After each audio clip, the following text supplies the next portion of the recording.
जय हिंद साथियों, कैसे हो आप सभी लोग। आज हम करने वाले हैं जे प्रकरण के मोस्ट इम्पोर्टेंट 20 एमसीक्यू। कितने? 20 एमसीक्यू जो आपकी बोर्ड परीक्षा में हर बार आते हैं। इस बार भी 2027 की बोर्ड परीक्षा में आपको देखने को मिलेंगे। चलो स्टार्ट करते हैं। भोजन का पाचन मुख्यतः कहाँ होता है? तो आपको बताना मुख्यतः कहाँ होता है। जैसे भोजन का पाचन तो मुख से ही स्टार्ट हो जाता है, मुंह, अमाशय, छोटी आंत और बड़ी आंत। पर अगर अमाशय है तो आपको मुख्यतः मतलब मैक्सिमम भाग फूड का कहाँ पाचन होता है, तो वो होता है अमाशय में। ऑप्शन बी आपका सही हो जाएगा। क्या? ऑप्शन बी, अमाशय, स्टमक कहते हैं इसे इंग्लिश में। आगे बढ़ते हैं। दूसरा क्वेश्चन क्या कहता है? दूसरा क्वेश्चन है कि मानव शरीर की सबसे बड़ी ग्रंथि कौन सी है? सबसे बड़ी ग्रंथि अग्न्याशय, यकृत, प्लीहा या थायराइड? प्लीहा या थायराइड? तो आपको बताना है कि मानव शरीर की सबसे बड़ी ग्रंथि कौन सी है? अग्न्याशय, यकृत, प्लीहा या थायराइड? तो ये आपकी होती है सबसे बड़ी ग्रंथि यकृत, यानी कि लीवर। क्या? लीवर। लीवर होती है आपकी सबसे बड़ी ग्रंथि। उससे बड़ी होती है अग्न्याशय। ठीक, यकृत सबसे बड़ी और उससे छोटी अग्न्याशय। ठीक, आगे बढ़ते हैं। आगे कौन सा क्वेश्चन है? नंबर 3। क्वेश्चन नंबर 3, प्रकाश संश्लेषण के लिए आवश्यक गैस कौन सी है? ऑक्सीजन, नाइट्रोजन, कार्बन डाइऑक्साइड या हाइड्रोजन? तो आपको पता होगी ये होती है carbon dioxide. Option number C. इसका सूत्र क्या होता है? CO2। ठीक, चौथा क्वेश्चन है, पौधों में जल का परिवहन किसके द्वारा होता है? किसके द्वारा? फ्लोएम, जाइलम, रंध्र या मूल रोम? ये होता है जाइलम के द्वारा। मतलब जल, जा से मतलब जल और जा से जाइलम। ठीक, जा याद रखिएगा। आगे बढ़ते हैं। मानव हृदय में कितने कक्ष होते हैं? आपको बताना है मानव के हृदय में कितने कक्ष होते हैं। 2 होते हैं, 3 होते हैं या 4? कक्ष या इसे चेंबर कहते हैं। ठीक है, ऑप्शन नंबर सी आपका सही हो जाएगा, 4। आगे बढ़ते हैं। रक्त का लाल रंग किसके कारण होता है? प्लेटलेट्स, हीमोग्लोबिन, प्लाज्मा या WBC? तो ये आपको पता होगा, ये होता है हीमोग्लोबिन। इसे कहते हैं HB। ठीक, HB हीमोग्लोबिन। इसके कारण, और इसे शोषण वाहक भी कहते हैं। मतलब ऑक्सीजन को यही ले जाता है पूरे शरीर में। ठीक, 7वां क्वेश्चन है, शोषण में कौन सी गैस ली जाती है? अपने जब शोषण लेते हैं तो कौन सी गैस लेते हैं और छोड़ते हैं तो कौन सी? कार्बन डाइऑक्साइड, ऑक्सीजन N2 या S2?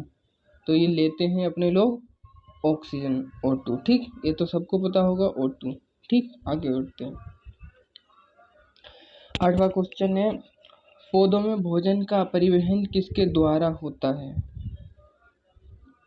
जाइलम के द्वारा, फ्लोएम के द्वारा, रंध्र के द्वारा? आप ये ध्यान रखिए, अभी पीछे पढ़ा कि जल किसके द्वारा परिवहन होता है। ठीक, तो जाइलम मतलब जल से, जा से जा, अब जैसे भोजन यानी कि इंग्लिश में कहते हैं फूड, फूड से फा याद रखिएगा। तो ये क्या हो गया? Phloem, option B. ठीक, ये ध्यान रखिएगा। अगला क्वेश्चन है, वृक्क का मुख्य कार्य क्या है? वृक्क मतलब किडनी। क्या? किडनी। किडनी से गुर्दा भी कहते हैं हिंदी में। तो वृक्क का पाचन, शोषण, उत्सर्जन, परिसंचरण? तो आपको बताना है उसका मुख्य काम क्या है। उसका मुख्य काम होता है उत्सर्जन, मतलब वेस्ट मटेरियल को बाहर करना। जैसे मूत्र होता है, मूत्र को कौन फिल्टर बाहर करता है? यही ना। मनुष्य में शोषण का मुख्य अंग कौन सा है? आपको बताना मुख्य अंग कौन सा है। हृदय, यकृत, फेफड़ा या वृक्क? तो जब शोषण लेते हैं किसके द्वारा? फेफड़ा के द्वारा ना। हाँ, तो ऑप्शन नंबर आपका सी करेक्ट हो जाएगा। आगे बढ़ते हैं।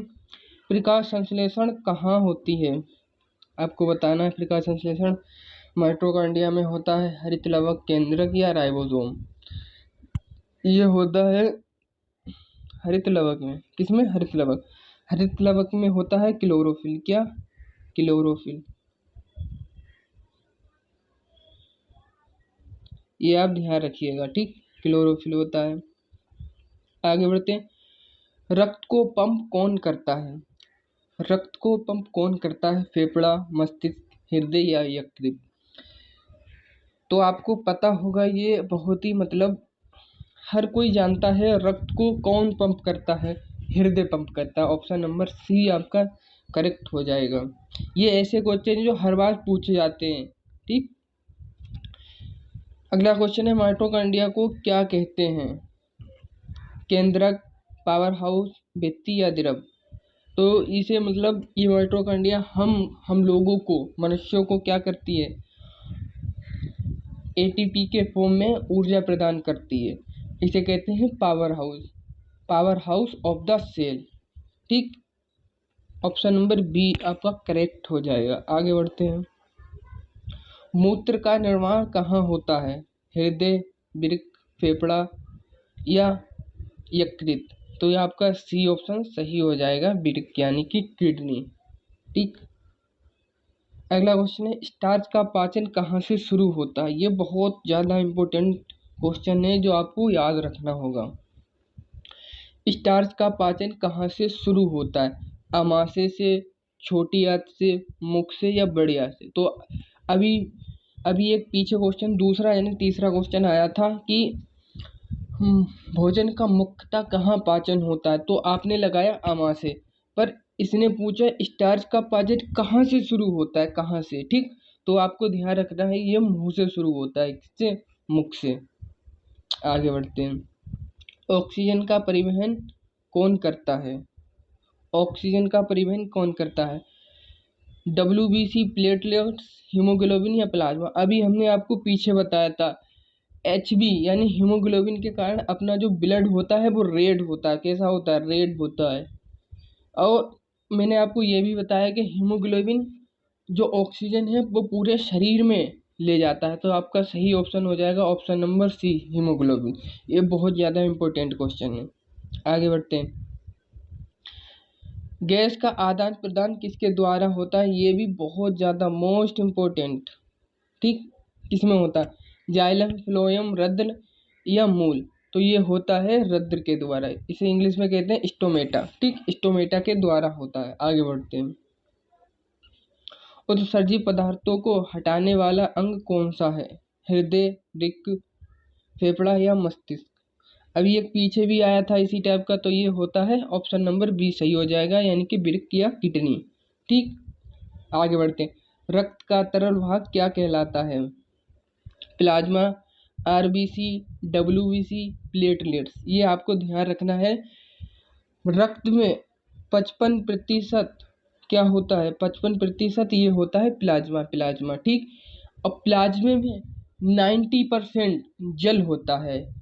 रक्त में 55% प्लाज्मा होता है, प्लाज्मा में 90% जल होता है। तो ये इसीलिए तरल अवस्था में होती है, यानी कि लिक्विड अवस्था में होती है। तो क्या हो जाएगा? Option number A, plasma, plasma का सही ऑप्शन हो जाएगा। आगे बढ़ते हैं। आज का लास्ट क्वेश्चन,